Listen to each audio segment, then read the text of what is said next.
Saya sangat diberkati dengan berapa banyak yang diberkati dengan KA Worship hari ini. Kita kasih tepuk tangan yuk buat teman-teman. Mereka udah nemeni saya dari pagi loh. Sepanjang pagi tadi sampai siang hari ini luar biasa. Hari ini saudaraku saya akan masuk di bagian yang ketiga ya. Dari seri firman apa? Financial Wonder. Sejak dari minggu yang pertama bicara soal Financial Wonder, saya mau kasih landasannya harus benar dulu ya. Karena kalau enggak hati-hati bicaranya financial wonder yang dikejarnya mujizat terus toh. Makanya di minggu pertama landasannya harus udah clear dulu.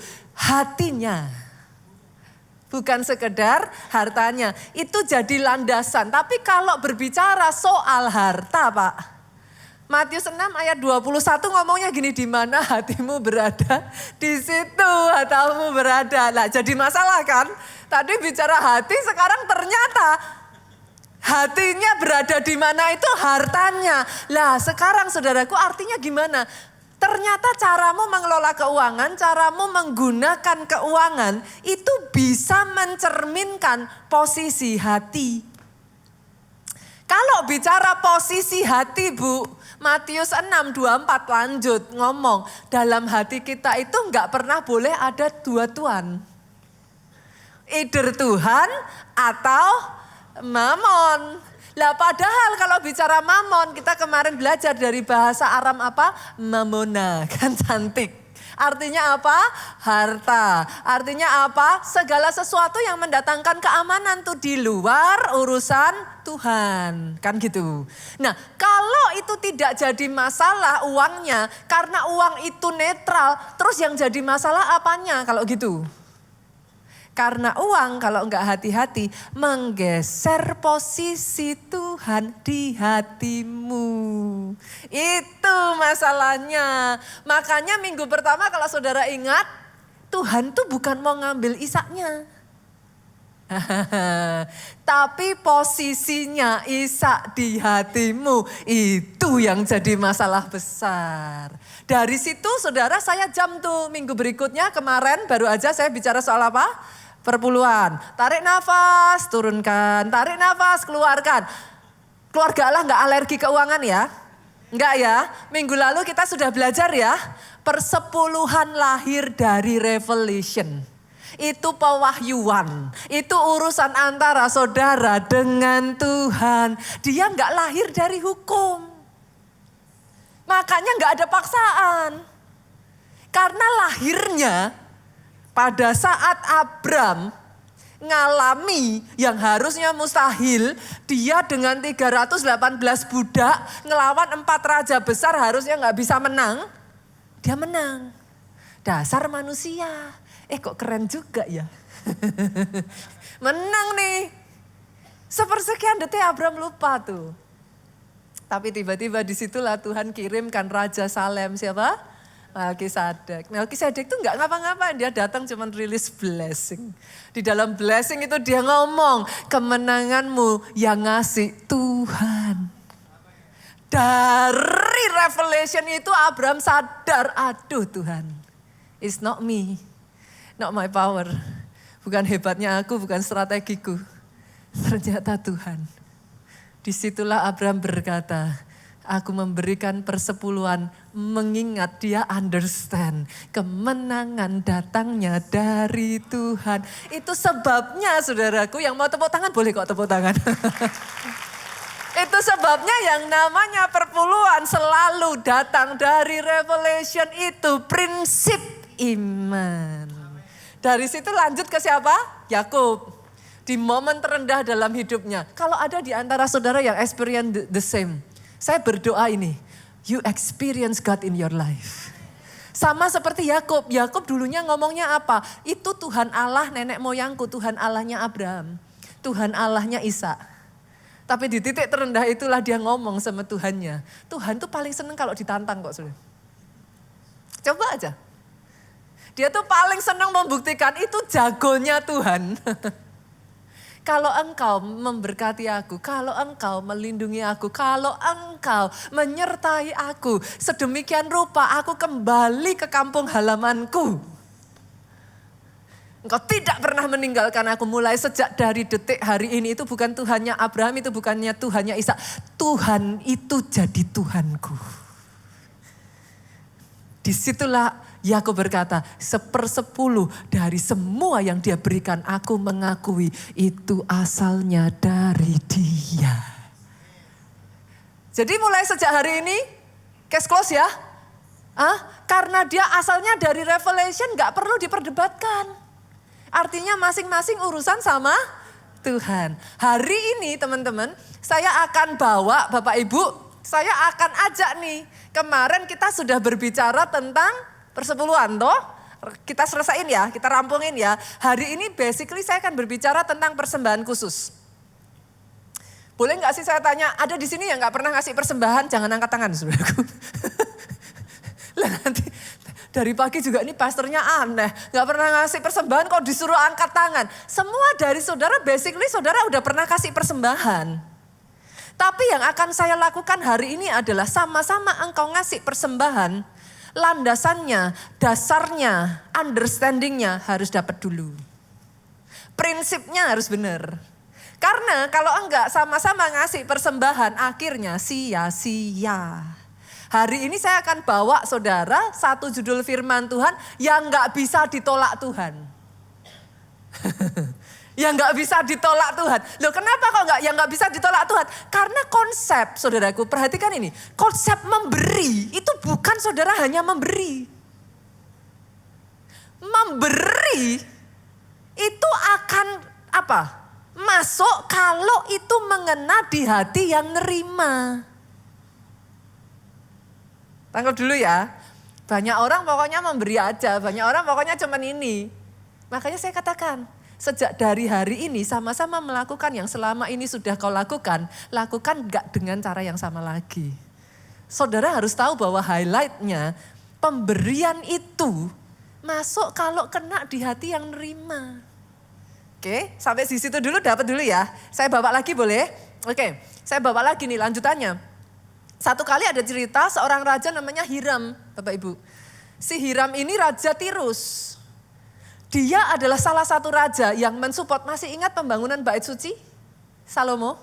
Nah, ini raja dibalik semua kayu-kayu dan emas yang ada di Bait Suci Salomo. Kita buka yuk. 1 Raja-Raja pasal 9 ayat 11 sampai ayat 13. Kita baca ayat 11 dulu, nanti dari situ saudara ngerti apa yang sudah dilakukan Hiram buat Salomo.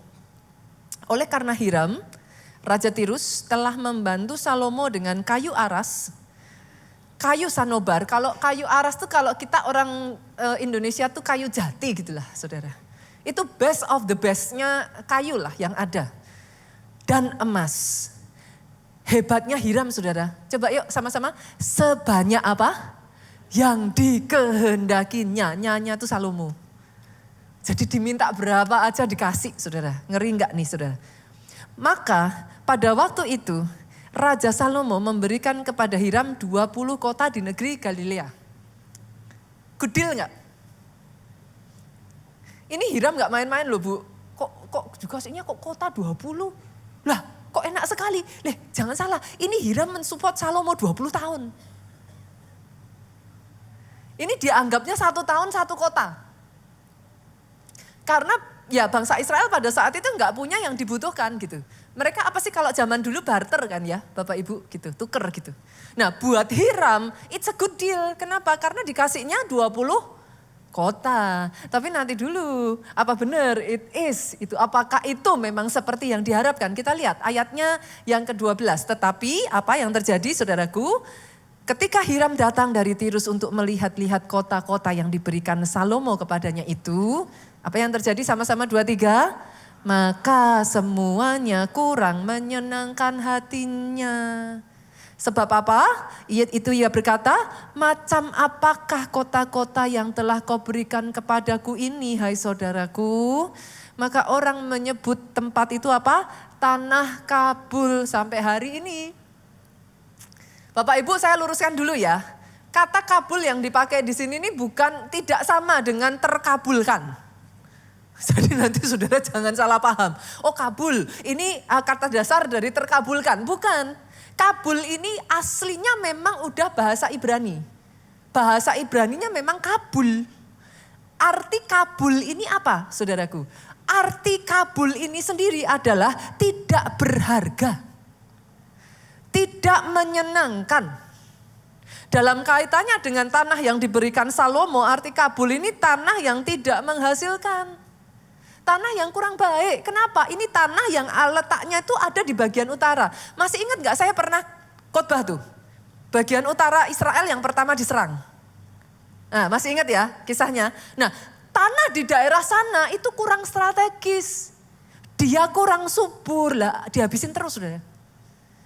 Tanahnya tuh kurang baik. Dia kering, dia ya istilahnya nggak berkembang lah. Itu sebabnya disebut tanah Kabul. Sampai-sampai Hiram terima 20 kota bukannya praise the Lord. Hiram ngomongnya apa? Macam apa ini saudaraku? Masa tanah begini yang kamu berikan? Sama-sama kita memberi Bapak Ibu, ada dua pilihan. Yang pertama kita memberi, betul memberi, tapi kabul.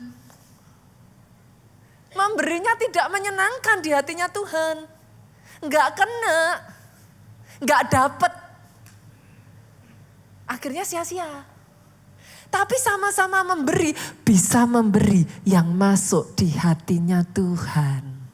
Nah kita jadi belajar toh, harus belajar kayak apa tuh yang kena di hatinya Tuhan. Seperti apa sih Tuhan kita. Dan konsep ini Bapak Ibu berlaku di semua area. Oke ya, konsep ini berlaku di pernikahan. Saudara dulu sampai menikah, ini boleh saya lihat tangan-tangan terangkat yang suami istri datang di tempat ini boleh lambaikan tangannya. Nah dulu sampai menikah Bapak Ibu. Gak mungkin kabul dong. Ayo, kan pasti diusahain mati-matian tuh. Oh ke gunung ku daki, ke laut ku seberangi, kan gitu. Iya dong. Oh saudara sampai kena di hati. Kenapa? Itu pengorbanannya luar biasa. Sampai akhirnya saudara merasa gitu. Oh aku gak bisa hidup tanpa dia pastor. Makan inget dia. Tidur ingat dia, tidur bahkan sampai mimpiin dia pastor. Dari situ maka muncullah deng deng deng deng, deng deng deng deng, apa? Menikah. Pertanyaannya sekarang Bapak Ibu, lah setelah menikah gimana? Kalau dulu belum menikah, mau ketemu aja Pak, semprot kanan, semprot kiri. Pakai baju yang paling bagus. Itu kalau lagi kencan. Dandannya aja sejam, 2 jam di depan kaca. Sekarang habis menikah, ayo. Jangankan semprot-semprot pastor. Enggak mandi itu pastor. Bangun tidur pastor, masih ada lelehannya. Dasteran saudara. Lah terus gimana? Itu apa? Kabel. Suami istri jangan ngasih yang kabul. Kasih yang kena di hatinya. Saya itu terharu Pak Jotu pernah ngomong sama saya dan itu menyentuh hati saya saudaraku. Pak Jotu pernah ngomong kayak gini. Aku ini orang yang sangat berbahagia. Aku punya pernikahan yang bahagia. Saya tanya kenapa? Saya bilang gombal saya gitu. Saya bilang gombal, saya diketawain Pak Jo malah diginiin loh. Cewek itu kan senengannya digombalin tuh. Bapak nggak tahu saya buktiin aja bener apa enggak gitu. Pak Jo tuh ngomong loh dengerin dulu katanya. Orang lain udah punya istri, kepengen istrinya orang. Aku nih orang paling bahagia, aku mengingini apa yang aku punyai sendiri. Bapak Ibu, halo? Amin. Setelah nikah jangan kabul. Di pekerjaan juga sama, ini konsep ini berlaku di semua area saudara. Ada nggak di sini Bapak Ibu yang nulis CV, saudara taruh di CV saudara, mohon maaf saya ini kapasitas kerjanya kecil. Nggak bisa kerja sama. Jangan kasih tanggung jawab berat, mudah stres. Kalau saudara CV dimasukin kayak gitu, saya tanya, diterima apa enggak? Tendang, saudaraku. Tapi seringkali apa yang tertulis di CV sama realitas setelah diterima, before, after. Setelah diterima, nggak bisa kerja sama. Setelah diterima, bare minimum. Kalau nggak ada bosnya aja, nggak ada bos. Main game. Begitu ada bos datang, harus kerja.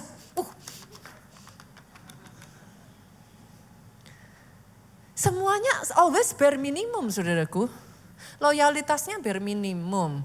Punya agendanya sendiri, nggak memperjuangkan apa yang jadi misi dari perusahaannya. Saya tanya kalau seperti itu, bisa nggak tuh firman Tuhan terjadi? Terus naik dan tidak turun. Bisa nggak? Ya bisa. Karena apa? Kabul. Hari ini kalau saudara lupa khotbahnya apa hari ini, bilang aja, jangan kabul. Temanya apa? Kabul. Kenapa banyak orang kabul? Tidak menyenangkan, gak mengena di hati. Akhirnya gak bisa dibawa naik. Sama Tuhan juga sama. Nah, banyak orang Kristen doanya kabul, tapi minta dikabulkan. Saking kabulnya, doa mau tidur, Bu. Tuhan, terima kasih buat makanan hari ini. Ingat doanya bukan doa makan, tapi doa tidur, saudara. Latah. Kabul. Doa tapi yang gak ada hatinya gak di situ. Sorry, saudara gak bisa tipu Tuhan loh. Tuhan itu kan roh. Jasmaninya boleh ada. Tapi yang dilihat Tuhan apanya? Rohnya toh. Lah kalau rohnya saudara melayang kemana-mana, ya percuma, kabul. Tapi minta doanya dikabulkan. Nehi. Make sense gak Bapak Ibu? Ibadahnya jangan kabul. Pastor, kok ibadah kabul tuh gimana? Lah coba ibadah masuk sini keluar sini itu, saudara. Kok bisa, Pastor? Lah ibadah gini terus tuh. Apa bisa masuk? Loh nggak bisa loh, jujur saudaraku. Manusia itu kalau saudara oke lah, saudara mau saya bisa multitasking, Pastor. Pulang, nggak usah jauh-jauh minggu depan, pulang tanyain. Tadi khotbahnya apa? Ingatnya cuman itu, kabul. Ibadahmu jangan kabul. Kalau memberi untuk Tuhan jangan kabul. Pelayananmu jangan kabul. Itu sebabnya hari ini saya akan membahas ini nih, saudaraku. Supaya apa? Saudara udah ngelakuin loh. Tapi jangan ngelakuin dengan cara yang sama lagi. Sejak dari hari ini saudara tahu yang disuka Tuhan tuh yang mana. Karena gak penting kita yang ngasih, yang penting yang nerima. Nerimanya gimana? Masuk enggak? Kena enggak? Kalau enggak kena, percuma. Make sense Bapak Ibu? Boleh ya? Saya lanjut lagi boleh ya? Nah, sekalipun Salomo itu terhadap Hiram dia kabul, saudara. Enggak baik. Hiram sudah all out, habis-habisan. Salomo balesnya seperti itu, enggak baik. Tapi Salomo sama Tuhan gila. Masih ingat posisi pengangkatan Salomo dilantik jadi raja, Bu? Dia mempersembahkan 1000 korban bakaran. Saya tuh sampai penasaran, saudaraku. Saya tuh sampai gini, karena kan tiap zaman itu kan beralih ya, saudaraku. Kita mesti ngerti ya, di zaman itu yang common itu gimana. Is it common untuk memberikan 1000 korban bakaran? Ibaratnya kayak zaman sekarang. Nggak common dong, masa saudara ngasih persembahan, saudara bawa lembu ke sini? Ya nggak common lah. Jadi di setiap zaman itu juga ada commonnya. Dan zaman itu memang orang memberikan persembahan itu lembu sapi, kambing domba Pak, atau merpati. Itu. Nah cuman saya tuh ngecek Bapak Ibu, emangnya common ya ngasih persembahan sampai 1000 korban kayak gitu? Ternyata enggak Bapak Ibu, rata-rata orang tuh kalau ngasih ya cuman 1. Satu lembu aja harga berapa saudaraku, kan? See, it's so expensive kan. Jadi rata-rata cuma ngasih satu. Kalau pas ada acara-acara spesial 3 atau 7, itu aja udah amazing Pak. Puluhan itu udah kayak consider to be wow gitu. Ini Salomo 1000. Gila. Tapi tahukah saudara, sebagai gantinya, kita lihat ya, 1 Raja-Raja, pasalnya yang ke-3, ayatnya yang ke-5. Malam itu, pada saat Salomo ngelakuin itu saudaraku, Tuhan itu hadir dalam mimpinya Salomo Bu. Tuhan ngomong apa nih? Amazing saudaraku. Berfirmanlah Tuhan, mintalah apa yang hendak ku berikan kepadamu. Saudara tahu next ceritanya? Salomo minta apa? Hikmat. Satu momen tapi merubah arah kepemimpinan Raja Salomo seumur hidup. Jadi satu momen itu. Saudara bisa nangkap gak apa yang saya maksudkan? Itu sebabnya sama-sama memberi. Saudara pastikan itu sampai ke hatinya Tuhan. Saudara cek deh di sepanjang Alkitab ya. Buat saya tuh kayak amazed aja saudara. There is something about giving. Itu yang somehow gak tahu gimana kena tuh. Padahal kalau kita renungkan, giving itu kan yang terima uangnya, Alkitab juga ngomong kan, yang terima di bumi kan manusia. Untuk saudara kan saudara berikan ke gereja toh. Tapi ternyata itu naik ke atas. Masalahnya actually it's not about the money saudara. Tapi lihat ini saudara, ini prinsip ini saudara harus bisa nangkep nih. Giving itu a mixture.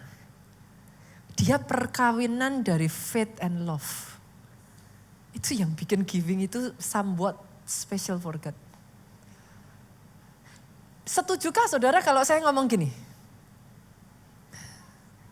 Giving is an act of faith. Setuju gak? Loh saya ada ayatnya saudara. Satu kali Yakobus sedang ngomong nih. Iman tanpa perbuatan pada hakikatnya mati. Tunjukkan imanmu tanpa perbuatan. Aku akan menunjukkan imanku dengan perbuatan. Nah disitulah Yakobus 2 ayat 21 tuh saudaraku. Kita lihat ya. Bukankah Abraham bapak kita dibenarkan karena perbuatan-perbuatannya? Tapi pertanyaannya jadi gini, perbuatan yang mana? Yang sampai membenarkan Abraham. Itu sampai disebut oleh Alkitab loh. Ibrani kalau saudara baca, imannya Abraham itu membenarkan dia. Yang mana? Kok sampai ngena sedemikian rupa itu mendapat perkenanan Tuhan. Ketika ia mempersembahkan Ishak anaknya di atas mezbah.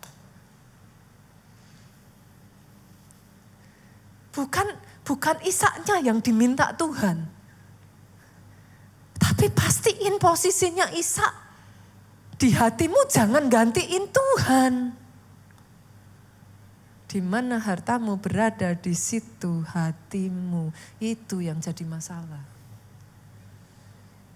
That's the reason why ketika Abraham ngelakuin itu saudaraku, it's an act of faith. Itu langsung jelek di hatinya Tuhan. Di titik itulah pertama kali konsep kebangkitan Pak dari antara orang mati muncul tuh. Buktinya di mana Pastor? Baca Ibrani. Abraham percaya kalau toh sampai dia lakukan itu, Tuhan sanggup membangkitkan anaknya dari kematian. Gila enggak itu saudara? An act of faith tuh muncul. But at the same time, giving is not only an act of faith Pak. Dia an act of love. Setuju enggak saudara kalau saya ngomong gini? Gak ada orang yang mengasihi, yang bisa mengasihi tanpa memberi. Ada di sini? Saudara bilang mengasihi tapi gak pernah ngasih? Coba cek. Ketika seorang ibu mengatakan dia mengasihi anaknya, dia dedikasikan habis-habisan hidupnya. Ada? Bisa? Mengasihi dan tidak memberi? Nonsen. Itu namanya perasaan. Tapi kalau saudara memberi tanpa mengasihi, bisa. Itu namanya kabul. Si kabul tadi, saudara. Bisa kok. Saudara bisa ngasih tanpa kasih di situ kok. Dan itu disebut kabul. Itu tidak masuk di hatinya Tuhan. Kenapa? Saudara mau tanding-tandingan bicara bahasa kasih sama Tuhan? An act of love? Saudara tahu nggak kenapa giving is always something buat Tuhan? Karena ketika saudara berbicara tentang mengasihi kepada Tuhan, jawabannya saudara dikasih Yohanes 3:16, habis. Karena begitu besar kasih Allah akan dunia ini, sehingga ia mengaruniakan anaknya yang tunggal. Itu bahasa kasihnya Tuhanmu.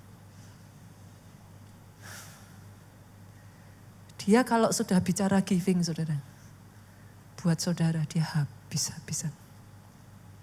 Up to the point. Yang paling berharga di hatinya, dilepas. Saudara bisa nangkep gak? That's the reason why ketika iman saudara kombinasiin sama yang namanya love. Itu langsung celep masuk to the core di hatinya Tuhan. Dan salah satu orang yang ngelakuin itu sama Tuhan, Daud namanya saudara. Menurut saudara kenapa Salomo bisa gila kayak gitu? Apa? Induk semangnya lebih gila saudara. Bapaknya lebih gila. Daud itu when he was nobody. Gak ada yang lihat. Di padang gurun dia petik itu kecapi. Yang lihat cuma 2-3 ekor kambing dombanya. Dia angkat pujian di hadapan Tuhan. With or without somebody looking at him. Tapi setelah jadi raja, orang lain kalau jadi raja Tuhannya dilupakan. Orang lain kalau sudah diangkat Tuhannya ditinggalkan. Daud kurang gila apa? Yang dia lakukan sendirian tanpa ada orang melihat. Sekarang dia ajak seluruh rakyatnya pondok Daud. Itu get to the core of his heart. Daud gak pernah kabul. Dia bukan disebut a man after God's own heart because he is perfect loh. Dosanya itu tidak termaafkan loh saudaraku. He is not perfect. He makes a lot of mistake. Tapi when it comes about his God, he's crazy in love with him. Habis itu saudara. Saudara masih ingat Salomo itu terinspirasi dari papanya. Daud pada saat membawa tabut perjanjian dari rumah Obed-Edom. Saudara masih ingat apa yang Daud lakukan?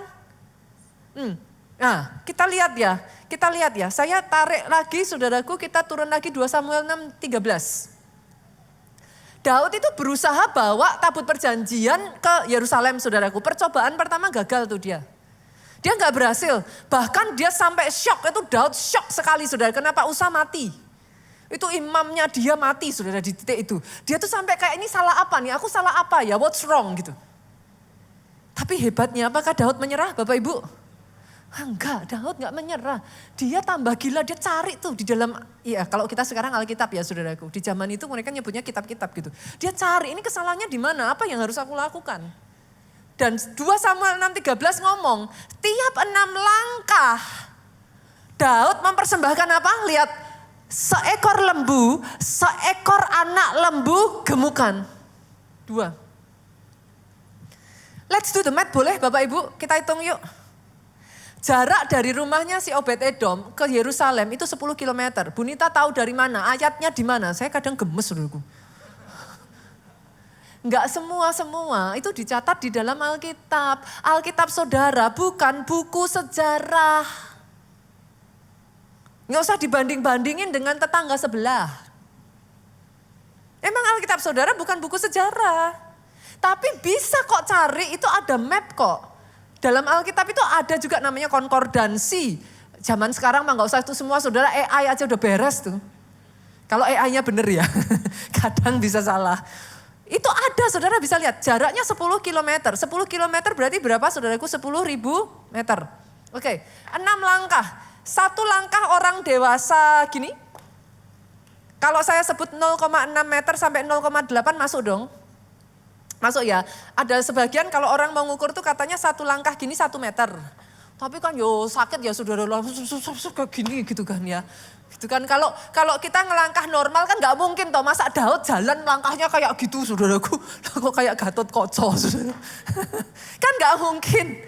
Langkahnya kan ya langkah normal. Langkah normal kan ya begini aja lah ya, langkah aja lah ya. Katakan saya taruh tengah-tengah aja 0,7 boleh? Boleh ya?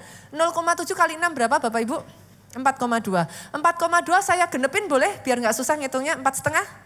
Oke ya, 4,5, cincai lah saudara. Cincai. 4,5 lah, 4,5 saudara hitung 10.000 dibagi 4,5 maka saudara akan temukan 2.222 titik. Kalau di setiap titiknya ngasih 1 lembu besar, ngasih anak lembu 1, maka total 4.444. Saya sudah cari harga 1 lembu kecil itu antara 8 sampai 16 juta. Ambil titik tengahnya 12, sudah dihitung tadi saudara. Ini saudara yang mau ngitung lagi boleh. Silakan. 23 M.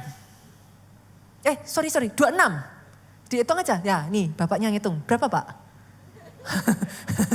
Berapa? Betul Pak? 26? Iya. 2.222 kali 12 Bu, Pak. 12. 12 Pak. Berapa? Ini jangan-jangan saya salah saudara.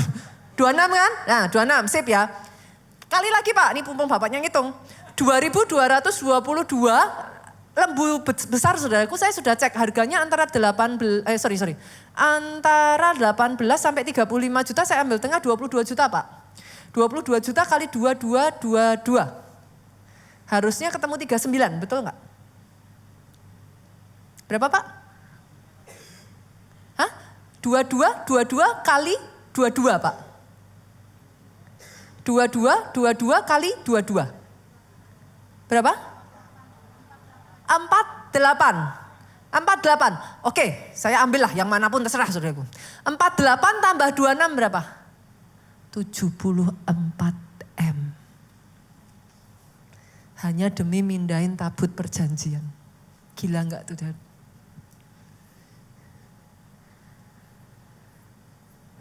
Gimana ngomongnya ya saudara? Jangan salahkan perkataan saya berarti amount-nya harus besar Pastor. It's not the same. Daud itu understand the principle, itu yang jadi poinnya tuh. Principle apa Pastor? Satu kali saudara, Daud tuh bikin kesalahan. Tuhan mengirimkan tulah atas bangsa Israel. Tuhan ngomong sama Daud, dirikan mezbah, angkatlah korban keselamatan, korban bakaran di hadapanku.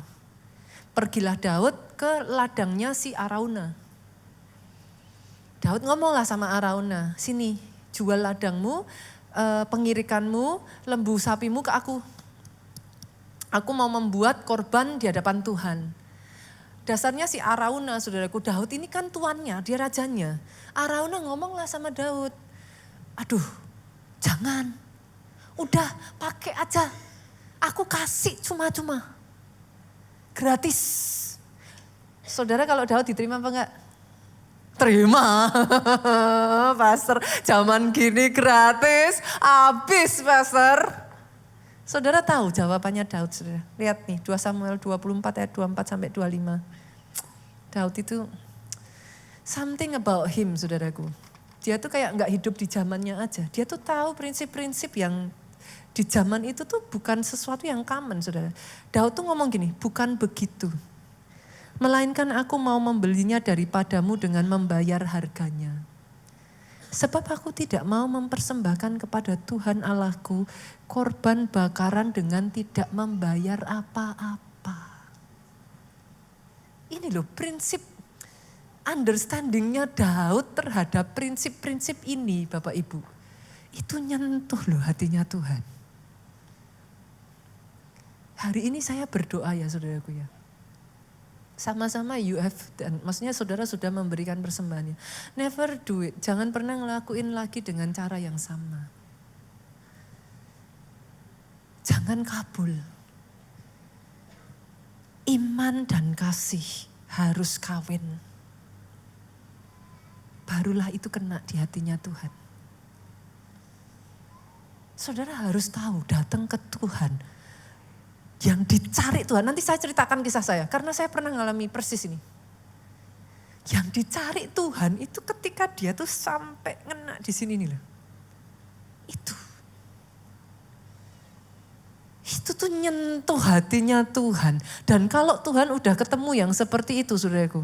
Terhadap Daud, yang pertama yang terjadi, Tuhan kabulkan doanya Daud. Itu padahal Daud bukan kondisi baik loh saudara. Daud itu bikin salah. Makanya turun kutuk. Yang kedua, kutuk itu disingkirkan dalam kehidupan Daud. Ini gak main-main loh saudaraku. Ini kena sakit sampar, melampaui pandemi 3 hari bu. 70.000 orang meninggal kok. Pandemi aja gak menang. Itu kalau 3 hari 70.000 orang meninggal, saudara tunggu seminggu, sebulan itu habis bangsa Israel. Babat habis tuh satu generasi itu dan. Tapi itu kutuk disingkirkan loh saudaraku. Amazing kan. Dan yang ketiga bukan hanya itu. The blessing of God fall. Berkat itu turun. Itu kalau saudara bisa ngerti nangkep prinsipnya ya Pak. Dan yang paling ngeri ya Pak. Itu di atas bukit Arauna itu ya. Itu namanya Gunung Moria saudara. Itu letaknya tuh di Gunung Moria. Kalau saya nyebut Gunung Moria, yang muncul di benak saudara apa? Apa? Nah, siapa tadi yang bilang Isa? Nah. Dipercaya di tempat yang sama itulah Abraham mempersembahkan Ishak. Dan sebagai gantinya saudara tahu itu berkat atas keturunan Abraham atas saudara dan saya dilepaskan Tuhan di situ tuh. Keturunanmu akan seperti bintang di langit banyaknya. Melalui engkau bangsa-bangsa akan mendapat berkat. Di Gunung Moria itu Pak. Bukan hanya itu saja, tempat itu dipercaya at the same time saudaraku, adalah tempat di mana bait suci Salomo berdiri. Ngeri ya? Saudara masih ingat apa yang terjadi ketika bait suci Salomo berdiri? Ada yang masih ingat? Baca nanti di Alkitab, the Shekinah glory itu fall. Itu imam-imam tua-tua sujud menyembah tuh sampai ke tanah. Itu saudara combine tiga-tiganya then you understand. Ketika apa yang kau angkat di hadapan Tuhan, itu kena di hatinya Tuhan. Wah, itu ngeri saudara. Itu merubah seluruh sejarah hidupnya Daud. Merubah seluruh sejarah hidupnya Abraham. Merubah seluruh sejarah hidupnya Salomo. Saya tarik lagi ya saudaraku. Di gereja kita itu mengenal beberapa pemberian. Beberapa persembahan saudaraku. Yang pertama minggu lalu kita baru bahas apa? Persepuluhan. Persepuluhan tuh basically saudara lahir dari rema, dari pewahyuan. Itu sebabnya nggak usah diperdebatkan. Karena dia wahyu. Oke ya, dia bukan hukum. Yes, di hukum Taurat memang itu dilakukan saudaraku. Tapi it doesn't start there. Tidak dimulainya dari hukum Taurat gitu. Persepuluhan diberikan sebulan sekali. Minggu lalu saya nggak usah terlalu banyak bahas ini ya saudara. Minggu lalu kan kita sudah bahas. Kalau saudara nggak datang ya somehow saudara dengerin aja gitu. Diberikan sebulan sekali saudaraku. Itu basically sebagai satu apa? Saudara itu mendeklarasikan He is the God over my life. I am the way I am right now. It's because of Him. Oke ya, itu minggu lalu saya sudah bahas, jadi saya nggak lanjutkan. Yang kedua adalah persembahan syukur. Itu yang saudara lakukan setiap hari Minggu. Nah, by the way saudara, persembahan syukur pun sama seperti persepuluhan. Kemarin saya sudah tanyakan. Nggak ada toh di tempat ini, coba saya tanya lagi boleh ya? Just to make sure. 10 tahun ada di sini yang ibadah lebih dari 10 tahun? Jemaat lebih dari 10 tahun? Ini Pak, saya nggak ketemu ya, Nggak janjian telepon ya. Oke. 10 tahun pernah nggak ditelepon? Saya telepon udah ngasih persepuluhan atau belum? Nggak ada ceritanya di gereja kita. Even ya saudaraku persembahan mingguan, kita ngasihnya sekarang didorong untuk pakai apa? QRIS kan? Kita sudah nggak ngedarin kantong persembahan kan? Mana saya tahu siapa kasih siapa enggak? Yang mengerti katakan amin. Yang mengerti angguk-angguk kepala yang keras. Lah ya nggak ada yang tahu. Saudara mau ngasih, saudara mau nggak ngasih. Nah ini urusannya sama Tuhan. Boleh ya Bapak Ibu? Jadi nggak ada keterpaksaan ya. Nggak ada jangan merasa nanti kayak nanti dilihatin pendetanya. Nanti di absen. Enggak Bapak Ibu, saya nggak akan berdiri nyalamin saudara dan tanya, sudah belum ngasih persembahan? Saya rasa kalau saya lakukan itu, saudara ilfil lihat wajah saya. Yang mengerti sekali lagi anggukan kepala. Itu adalah ucapan syukur kita kepada Tuhan. Pemeliharaannya sempurna sepanjang minggu ini Bapak Ibu. Dan yang ketiga, nah ini saudara. Namanya persembahan khusus. Kalau persepuluhan itu adalah sebuah revelation. Persembahan khusus ini dilakukan. 2 hal ini ya saudaraku, perhatikan. Atas dasar rema dan tuntunan Tuhan. As part of the church saudaraku, dari sisinya gereja, biasanya persembahan khusus ini dilakukan kalau ada misi-misi tertentu. Contoh, beberapa waktu kita membangun ya. Kita adakan yang namanya janji iman. Doakan terus ya. Tuhan turut bekerja. Pasti jadi dari Tuhan.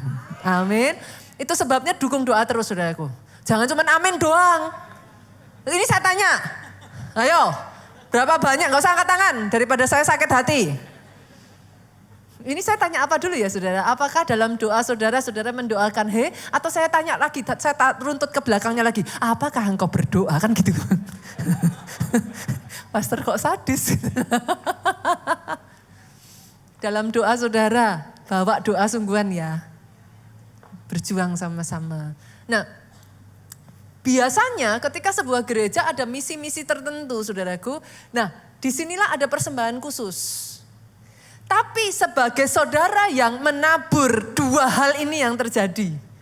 Ini saya ngalami, makanya saya tadi cerita. Kisahnya Arauna itu saya ngerti saudara. Yang pertama, Tuhan biasanya suruh saudara, Pastor, how do I know? Tahu aja lah. Tuhan tuh kalau ngomong sama saudara, saudara tahu. Perkara taat atau enggak, perkara itu suara disingkirin apa enggak, itu urusan saudara sama Tuhan. Tapi pasti tahu. Itu tuh somehow ada yang tiba-tiba tek kayak suara keluar out of nowhere kayak gitu. Dan di hati tuh saudara kayak enggak tenang aja. Tahu kok. Saya tuh pernah saudara, awal-awal mula saya baru masuk ke Jakarta ini. Tiba-tiba out of nowhere Tuhan tuh kasih saya satu jumlah, Tuhan nyebut tak gitu. Saya tuh ngomong Tuhan, ya ampun Tuhan tahu loh. Itu di tabungan saya aja jumlah itu gak ada, saya bilang. Tuhan tahu. Terus gimana caranya saya bisa ngasih gitu. Itu tuh saya sampai aduh Tuhan, terus gimana ya caranya? Dasar manusia pikir pakai cara manusia. Gak berapa hari setelah itu saudaraku, tiba-tiba saya mendapat SMS, WA. Undangan ada undian mobil mewah di sebuah mall. Pikiran kita apa? Ini dari Tuhan. Ini dari Tuhan. Saya udah bilang sama Tuhan, Tuhan kalau saya menang, akan saya kasih buat Tuhan. Saya tuh gemes saudaraku. Saya malam itu saya doa ya. Saya tuh tahu wajahnya Tuhan gitu. Kayak Tuhan tuh ngeliatin saya tuh cuma dengan wajah gini. Saya tuh, why not gitu. Kan saya mau kasih semua buat Tuhan. Saya tuh bisa ngerasain Tuhan ngomong, kok enak? Kok enak? Itu malam itu tuh saya tuh kayak bergumul, saya berjuang, ayolah Tuhan gitu. Suami saya lihat saya ketawa, saudara. Aku mau minta sama Tuhan aja lah, biar bisa honeymoon katanya. Saya tuh ngomong sama suami saya itu nanti, saya bilang. Ini lebih penting, saya bilang. Benar saudara, besok harinya saya berangkat, suami saya itu ketawa, saudara. Nanti kan aku yang dapat katanya. Tuhan dengar doaku katanya. Emang Tuhan gak dengar doaku saya gitu. Ini kan tujuannya kan mau dipakai taat. Cuman di dalam hati tuh saya tahu saudara. Saya tuh tahu liriannya Tuhan. Saya tuh tahu matanya Tuhan tuh arahnya tuh apa tuh saya tahu gitu. Cuman buat saya tuh ya gak apa-apa lah Tuhan gitu loh. Kan case close udah selesai. Kan Tuhan suruh saya taat gitu. Bener saudaraku hari yang dapat Pak Jo. Saya jengkel saudaraku. Katanya, dia happy banget. Ya kita honeymoon katanya. Saya tuh dapat berapa hari kemana kayak gitu saudara. Tapi saya gak dapat saudara mobil itu. Saya tuh protes sama Tuhan. Kenapa? Kan saya mau kasih buat Tuhan. Di titik mana yang salah? Terus kalau enggak cara saya gimana? Saya bilang. Saudara tahu apa yang Tuhan ngomong? Kamu tuh gagal paham. That's not what I want. Bagi jumlah itu jadi 10. Selama 10 bulan saudaraku. Itu gores di hati saya. Saudara. Itu saya belajar hidup dengan iman. Saya baru tahu. Manusia sama Tuhan itu beda. Kita sering mendebatkan urusan jumlah uangnya. Tuhan itu sebenarnya urusannya ini loh. Ini. 10 bulan itu saudaraku saya understand. Saya nangis tuh di hadapan Tuhan. Now I understand kenapa yang pertama persembahan khusus ini ya saudaraku. Dia stretching out faith. Kapasitas iman itu ditarik. Karena orang punya tendensi kalau saudara ngasih dari apa yang saudara sudah ada gampang. Saudara gak butuh iman. Ya sudah kasih aja toh. What's the point? Susahnya apa gitu, kasih ya kasih aja gitu. Tapi sometime akan ada momen-momen tuh. Saya hanya bisa ngomong ini saudara. Di titik itu jangan lewatkan. Itu kalau pas Tuhan ngomong kayak gitu ya, itu gak setiap saat Tuhan ngomong. Tapi kalau itu keluar tuh, jangan lewatkan. Nanti di situ saudara akan mengalami yang saya alami, amazing pemeliharaan Tuhan itu. Saudara akan dibuat takjub, berjalan bersama sang pembuat mujizat itu. He is so real. Dan di momen-momen itu lucunya lagi, apa ya saudara? Gak tahu gimana kayak fall in love terus aja sama Tuhan rasanya tuh gitu. Kayak Tuhan tuh begitu deket gitu. Kayak kerasa sekali di hati Tuhan itu, kayak rasanya Tuhan itu berarti sekali gitu. Itu yang Tuhan mau. Dan yang kedua, ini baru aja, ini saya pengkhotbah ya Bapak Ibu. Jangan berpikir bahwa karena saya pengkhotbah, saya tuh udah tahu nanti bahan khotbah bulan Mei. Enggak saudara. Betul, bahan khotbah kita tuh udah keluar jauh-jauh hari saudara. Tapi sebagai pengkhotbah lah, karena tiap minggu khotbah. Kalau saya udah belajar 5 bulan dari sekarang, hilang saudaraku. Jadi biasanya saya akan belajar 1 minggu ya untuk 1 minggu itu. Saya baca ini, saya tuh ketawa sampai karena saking ketawa akhirnya nangis saudara. Saya tuh gini, ya ampun Tuhan, ini toh Tuhan maksudnya Tuhan. Akhir Januari saudara, saya ditantang Tuhan lagi. Beda dengan yang waktu awal itu. Still it's something for me. Tapi saya ditantang Tuhan, saya ada jumlahnya, saya bisa ngasih. Tapi dasar manusia, dasar ibu-ibu. Tuhan kebutuhan masih banyak Tuhan. Pasti dikasih Tuhan, masa ya enggak, pokoknya taat lah Tuhan, taat. Tapi tunggu ya Tuhan, bentar aja. Ini pas ada kebutuhan. Bentar aja Tuhan, bentar aja. Saya tuh nawar saudara. Tapi gimana sih, saudara yang pernah ngalami yang saya alami, saudara tahu apa yang saya katakan. Itu di hati tuh kayak diaduk-aduk. Enggak tenang aja tuh hati. Sampai satu kali tuh, iya Tuhan, iya tahu Tuhan. Nawar lagi, boleh gak kayak dulu itu? Dibagi-bagi. Saudara tahu sih, saya almost bisa melihat matanya Tuhan tuh kayak pandangan yang psst gitu dulu saudara. Yang kayak petir gitu tuh saudara. Saya tuh kayak, itu ketika Tuhan kayak pandangannya kayak gitu tuh saya udah langsung tutup mulut, saya udah langsung iya Tuhan, ya hari itu juga saya nggak ngomong apa-apa saudara. Langsung saya kerjakan saudara. Tapi yang saya nggak tahu saudara, sejak saat itu, ini poin yang kedua. Terobosan demi terobosan. Apa yang saya doakan yang tadinya tuh kayak kekunci gitu. Ini kenapa ya? Ini kenapa ya gitu. Itu tuh kayak just like that. Tak. Saya tuh cuman istrinya melongo gini. Nah biasanya di titik itu manusia akan gini. Tahu gitu dari kemarin-kemarin kan gitu. Dasar manusia. Tapi the point is not that. Obedientnya itu. Jadi saya cerita gini sama saudara jangan copy paste ya. Karena kata kuncinya apa tadi? Rema dan tuntunan Tuhan. Pastor cerita gitu. Saya coba. ya tidak pernah ada salahnya lah saudaraku. Tapi kata kuncinya saudara harus tahu, it's about rema. Itu tuh bicara tuntunannya Tuhan. Dan ketika Tuhan bicara, you obey. Itu tuh yang kena. Jangan lewatkan tuh titik itu. Saya tutup dengan kisah ini ya. Satu kali saudaraku, ada seorang pengembara saudaraku. Dia pergi berkeliling, sampailah dia sebuah padang gurun yang luas. Pemain musik worship leader singer boleh maju. Di padang gurun itu dia gak menemukan air, dia sudah kehausan, saudara, up to the point yang dia sudah benar-benar lemas sekali. Sampailah dia di sebuah bangunan kuno, saudaraku, dan di situ ada pompa air tua, Bu. Di samping pompa air tua ini, terlihat kayak pompa air juga udah kayak gak bekerja gitu lah, udah tua gitu. Tapi di sampingnya pompa air ini tergeletak satu botol air kecil.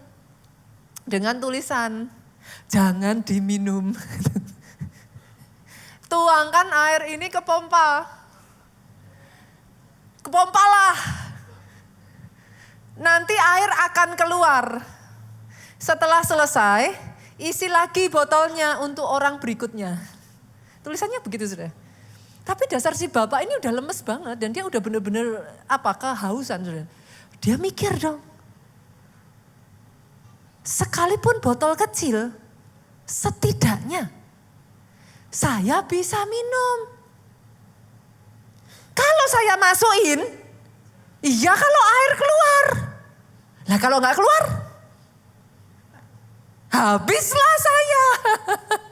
Udah nggak dapat botol kecil, nggak bisa dapat air. Tinggal tunggu waktu saya akan mati. Tapi setelah dia berpikir, oke lah. Dia tuangkan air itu ke pompa. Ke pompa tuh. Kadang kan kalau pompa sering gitu ya saudara, harus di ini kan dulu kan. Nah itu tuh harus baru bisa kan. Nah dia pompa. Keluarlah tuh airnya. Dia senang sekali, bukan cuman minum sampai sepuas-puasnya, dia mandi saudara. Mandi seger. Dia ingat pesannya. Jangan lupa tinggalkan satu botol untuk orang berikutnya. Dia masukkan tuh air ke botol.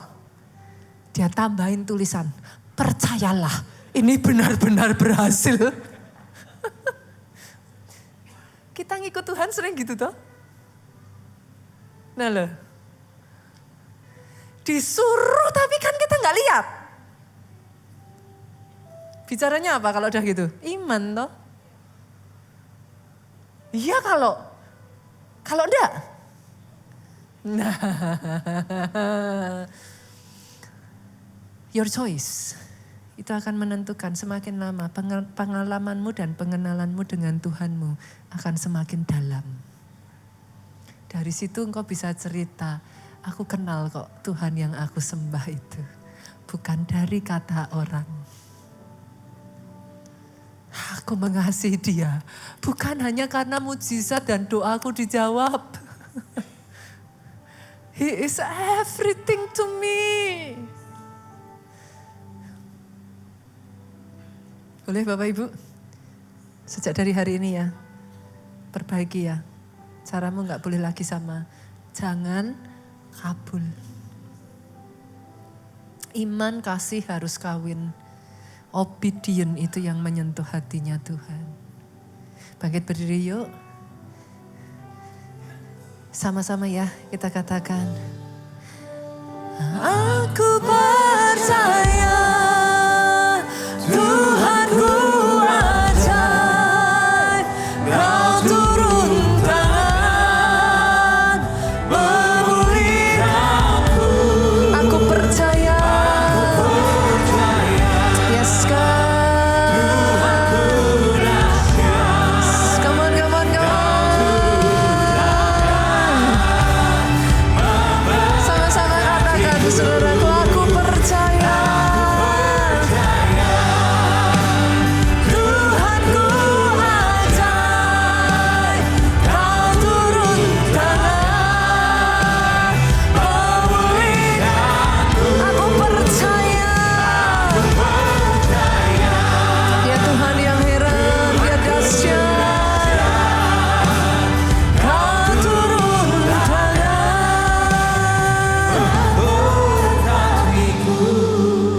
Sejak dari hari ini, saudara bisa merasakan ada sesuatu yang dilepaskan. Itulah pengenalan akan Tuhan, saudaraku. Itulah yang terjadi ketika saudara menerima rema, mendapat roti hidup, itu yang terjadi. Dia itu kayak membawa kelepasan. If you know the truth shall set you free. Kebenaran itu seperti membebaskan engkau. Karena kadang kita masih pakai pola pikir manusia. Kita terikat jadi kayak terbatas dengan diri kita sendiri. Kadang kalau nggak hati-hati salah paham, gagal paham. Dikiranya rekayasa, dikiranya apa. Tapi kalau saudara understand the principle. Saudara berjalan terus. Ngalami Tuhan secara pribadi saudaraku. Nanti saudara akan dibuat takjub. Dia sang sumber kehidupan. Bagianmu taat. Bagianmu percaya. Bagianmu terus mengasihi Dia. Dia sang sumber kehidupan, tidak pernah janjinya dusta. Dia akan menepati, Dia akan menggenapi. Mungkin tidak seperti yang kau mau, tidak seperti yang kau pikirkan caranya. Tapi manusia terbatas tuh.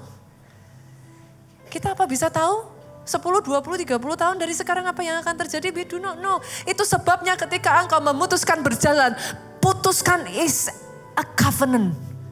It is a covenant. Jangan ikut-ikutan orang. Jangan dari kata orang.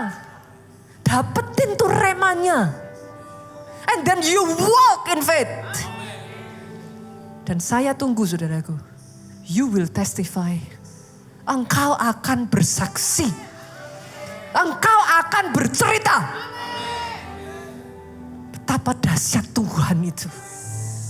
Oh, dari situ jatuh cintanya tambah dalam tuh sama Tuhan. Angkat kedua tanganmu saudaraku. Engkau lihat Tuhan, engkau lihat, engkau lihat, engkau lihat, engkau lihat.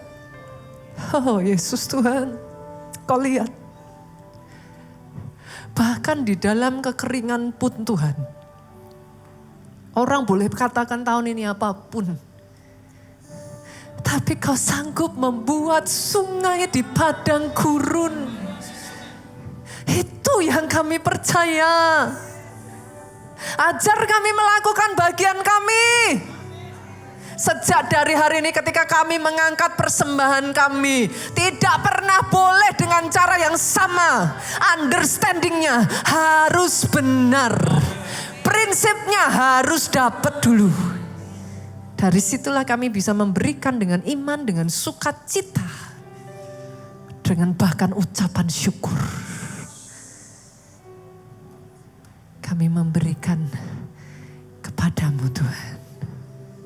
Di dalam satu namamu Yesus Tuhan kami berdoa sama-sama, katakan saudaraku. Amin.